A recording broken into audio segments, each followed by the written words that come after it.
É recomendado o uso de fone de ouvido. E aí, ouvintes? Sejam todos bem-vindos e bem-vindas ao podcast Pode Ser. Este podcast foi produzido por alunos e alunos da EEMTI Tabelião José Pinto Quezado, da cidade de Aurora, Ceará, como componente curricular da disciplina de Língua Portuguesa, ministrada pela professora Débora Leite de Oliveira. A nossa equipe conta com a participação de Isabelle no roteiro e na narração, Bárbara na edição e no roteiro, Maria Clara no roteiro e na narração, Juan na edição, Tiago na narração, Leandro na gravação e toda a equipe no levantamento bibliográfico. Vamos comentar sobre o quinhentismo e seus tópicos, pode ser? Quinhentismo é o nome dado para as manifestações literárias que surgiram no Brasil nos primeiros anos do século XVI, durante o período de descobrimento das características nativas do país pelo povo europeu. O nome quinhentismo faz referência aos anos de 1500, considerado o marco de início desta etapa, quando as terras brasileiras foram descobertas pelos portugueses. E vocês, meninas, sabem me dizer qual o marco inicial do quinhentismo? As obras exaltam a fé cristã, visando a conversão dos indígenas. A literatura brasileira iniciou-se em 1500 com a Carta de Pero Vaz de Caminha, escrivão da frota de Pedro Álvares Cabral. Essa carta ficou conhecida como o marco inicial da literatura de informação no Brasil. As crônicas narrativas são uma das características do quinhentismo, também chamadas de literatura de informação. Esses são os primeiros registros da literatura brasileira. A Carta de Pero Vaz de Caminha foi a primeira a integrar essa manifestação literária. Vocês já ouviram falar nessa carta? Essa carta documenta as primeiras intenções de Pero Vaz de Caminha sobre o território que viria a ser chamado de Brasil. A carta foi redigida para o rei de Portugal, a fim de lhe informar sobre o descobrimento de novas terras. Ela é considerada a certidão do nascimento do Brasil. Não só foi o primeiro documento da história brasileira, como o primeiro texto literário do Brasil. E vocês, já sabiam que existia uma carta de Pero Vaz de Caminha? Não? Então vou ler um trecho para vocês. Abre aspas. Foi o capitão com alguns de nós um pedaço por este arvoredo, até um ribeiro grande e de muita água, que ao nosso parecer é o mesmo que vem ter a praia, em que nós tomamos água. Ali descansamos um pedaço bebendo e folgando. Ao longo dele, entre esse arvoredo que é tanto e tamanho e tão vasto e de tanta qualidade de folhagem que não se pode calcular. Há lá muitas palmeiras de que colhemos muitos e bons palmitos. Ao sairmos do batel, disse o capitão que seria bom irmos em direitura à cruz, que estava encostada a uma árvore, junto ao rio, a fim de ser colocada amanhã, sexta-feira, e que nos pudéssemos todos de joelho e a beijássemos para eles verem o atacamento que lhe tínhamos. E assim fizemos. E a esses 10 ou 12 que lá estavam, acenaram-lhes que fizessem o mesmo, e logo foram todos beijá-la.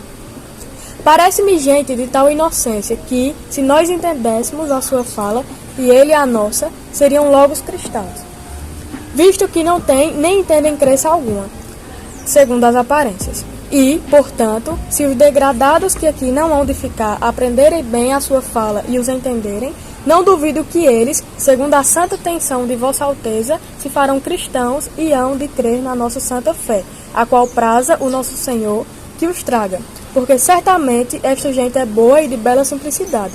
E imprimir-se-á facilmente neles qualquer cunho que lhe quiserem dar, uma vez que nosso Senhor lhes deu bons corpos e bons rostos, como a homens bons. E o ele nos para aqui trazer, creio que não foi sem causa. E, portanto, Vossa Alteza, pois tanto deseja acrescentar a santa fé católica, deve cuidar da salvação deles e prazerá a Deus que com pouco trabalho seja assim. Também é muito importante saber quem foi Pero Vaz de Caminha. Ele nasceu na cidade do Porto, em Portugal, em 1450 e faleceu na cidade de Calicut, Índia, em 15 de dezembro de 1500. Seu pai era Duque de Bragança e, portanto, teve uma educação sólida. Trabalhou como tesoureiro, escravidão na Casa da Moeda. Além disso, ocupou o cargo de vereador da cidade do Porto, em Portugal, em 1500. Caminha acompanha a frota de Pedro Álvares Cabral ao Brasil, sendo responsável por escrever sobre as impressões da terra avistada. Sem dúvida, esse foi o maior feito de Caminha e o que imortalizou. As temáticas características do quinhentismo envolvem a descrição de território, os hábitos alimentares, higiênicos e do trabalho das populações indígenas, as grandes navegações, os recursos naturais dos lugares explorados e o trabalho realizado pelos padres. Mas por que o quinhentismo é tão importante assim? A produção literária do quinhentismo é de suma importância para a história, a filosofia e a literatura, pois é através dela que podemos analisar como era o Brasil e o seu povo naquele período, mesmo que visto pelo homem europeu com costumes e realidades diferentes da nossa. Isso mesmo, Isabelle. Bom, como todos já sabem, e se não sabem, vão descobrir agora, o quinhentismo não é uma escola literária, mas sim a história de como era o Brasil em 1500. E como vocês sabem, no processo de descobrimento do Brasil, vieram padres com o dever de catequizar os indígenas. Os padres forçavam eles a seguir a Igreja Católica, mas teve um padre que hoje é um dos maiores nomes do quinhentismo. Ele se chama José Anchieta, e juntamente com Fernão Cardim e Manuel da Nóbrega se tornaram figuras importantíssimas para o quinhentismo. Mas o que foi exatamente que José Anchieta fez? Bom, ele foi um dos fundadores da cidade de São Paulo e de Rio de Janeiro, e a partir da sua comunicação com os indígenas da época, ele criou o primeiro dicionário tupi-guarani do Brasil. Tiveram outros escritores importantes para o desenvolvimento da literatura informativa. A exemplo de Pero de Magalhães Gandavo e Pero Lopes de Souza. Um exemplo da escrita de Pero Lopes de Souza foi o Diário de Navegação, escrito em 1530. Irei ler um trecho agora para vocês. Na era de 1530, sábado, 3 dias do mês de dezembro, parte dessa cidade de Lisboa, abaixo da capitania de Martim Afonso de Souza, meu irmão, que ia por capitão de uma armada e governador da terra do Brasil, com o vento leste sai fora da barra, fazendo caminho sudoeste. Sexta-feira pela manhã fizemos a vela. Era um mar tão grosso que íamos a popa com todas as velas, e não podíamos romper. Fomos com o vento até meio-dia, que nos deu o vento sudeste, com o que fomos correndo à costa esta noite. No quarto da Amadorra, fomos surgir na boca da Baía de Todos os Santos. A terra é a mais formosa e aprazível que eu jamais cuidei ver. Não havia homem que se fartasse de olhar os campos e a formosura deles. Aqui achei um rio grande, ao longo dele tudo arboreado, mais famoso que já vi. E antes que chegasse ao mar, um tiro de besta se sumia. E agora, no finalzinho do nosso podcast, eu e minha equipe trouxemos algumas questões do Enem para respondermos juntos. Eu vou falar a pergunta e vocês aí de casa vão tentar responder. Porém, vamos dar a resposta e vamos estudar juntos. Questão 1. De ponta a ponta é tudo praia, palma, muito chã e muito formosa. Pelo sertão nos pareceu vista do mar muito grande, porque a estender olhos não podíamos ver senão terra com arvoredos, que nos parecia muito longa. Nela, até agora, não podemos saber que haja ouro nem prata, nem coisa alguma de metal ou ferro, nem lhe vimos. Porém, a terra em si é de muito bons ares. Porém, o melhor fruto que dela se pode tirar, me parece, que será salvar esta gente. Carta para o Vaz de Caminha. A Carta para o Vaz de Caminha permite entender o projeto colonizador para a nova terra. Nesse trecho, o relato enfatiza o seguinte objetivo: a. Valorizar a catequese a ser realizada sobre os povos nativos. B. Descrever a cultura local para enaltecer a prosperidade portuguesa. C. Transmitir o conhecimento dos indígenas sobre o potencial econômico existente. D. Realçar a pobreza dos habitantes nativos para demarcar a superioridade europeia. E E. Criticar o modo de vista dos povos autóctones para evidenciar a ausência. E vocês, Maria Clara e Tiago, sabem qual é a resposta correta? Eu acho que a letra B. E descrever a cultura local para enaltecer a prosperidade portuguesa. A partir do trecho, porém, o melhor fruto que dela se pode tirar, me parece que será salvar essa gente, pode se associar à letra A, que é valorizar a catequese a ser realizada pelos povos nativos. Parabéns, Maria Clara e o pessoal aí de casa que chutou a letra A. Chutou ou soube qual era a resposta. A resposta é realmente a letra A, valorizar a catequese a ser realizada sobre os povos nativos. Vamos lá, pessoal de casa, para a segunda pergunta.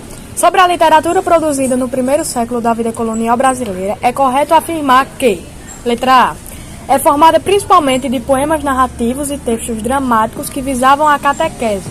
Letra B, inicia com Presopopeia de Bento Teixeira.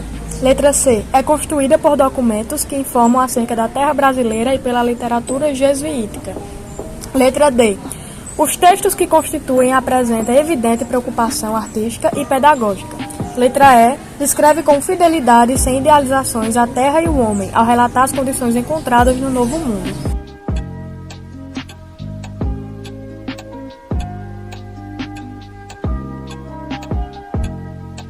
E vocês, pessoal de casa, já escolheram a resposta de vocês? Porque agora irei perguntar a Maria Clara e Tiago. Vocês já sabem a resposta?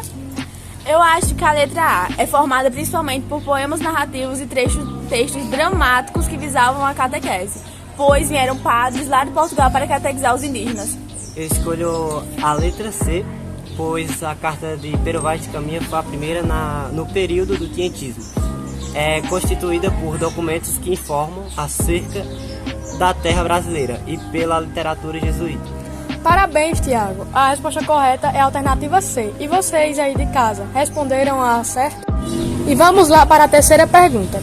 A famosa Carta de Achamento do Brasil, mais conhecida como a Carta de Pero Vaz de Caminha, foi o primeiro manuscrito que teve como objeto a terra recém-descoberta. Nela, encontramos o primeiro registro de nosso país, feito pelo escrivão do rei de Portugal, Pero Vaz de Caminha. Podemos inferir, então, a seguinte intenção dos portugueses. A. Objetivavam o resgate de valores e conceitos sociais brasileiros. B. Buscavam descobrir, através da arte, a história da terra recém-descoberta. C. Estavam empenhados em conhecer um pouco mais sobre a arte brasileira. D. Firmar um pacto de cordialidade com os nativos da terra descoberta. E. Explorar a tão promissora nova terra.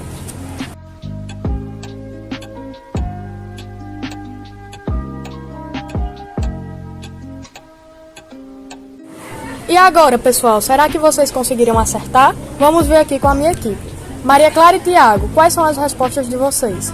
Eu vou na alternativa E, porque depois de observar as peculiaridades da terra recém-descoberta, Pero Vaz de Caminha deixou clara a preocupação que ele tinha sobre a serventia que tal descoberta teria para Portugal, deixando claro, assim, as reais intenções dos portugueses para a nova terra.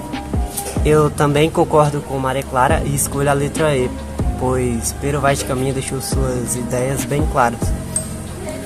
Parabéns, pessoal, vocês acertaram, a resposta correta é a letra E. E vocês aí de casa, conseguiram acertar?